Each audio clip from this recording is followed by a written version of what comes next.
I believe that in New Zealand, that we need to respond to Māori first. That as public service leaders, we should all have a deep understanding of the Treaty of Waitangi and the history of our country.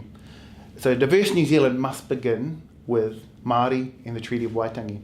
So if you're in a public service leader role, you need to actually take on that challenge if you're going to be effective.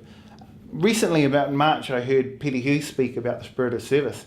And one of the messages in there that I think could be incorporated is around, we are serving a much higher purpose. Being public servants, we're here to serve others. And in that, we need to understand the history and the background.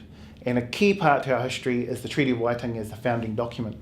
Now, one of the things I just want to encourage is that He Tohu is a great example now, the starting point to go and learn about the treaty.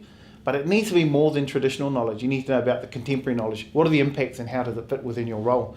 And that doesn't have to be complicated. It can be quite simple.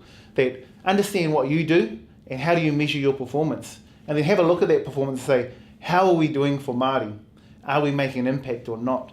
And within that space, you should be able to identify there are opportunities. One of the key tools we use is equity.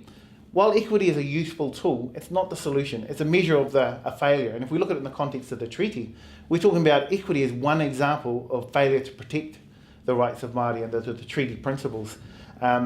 If you look at it in that way, it's a great place to start to prioritise on what we should do as leaders and how we affect change.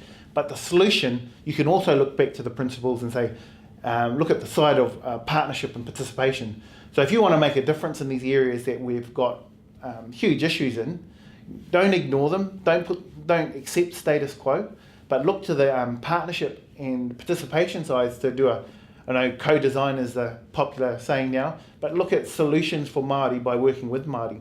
I think the other thing in understanding the treaty is that Māori aren't always going to share the same view.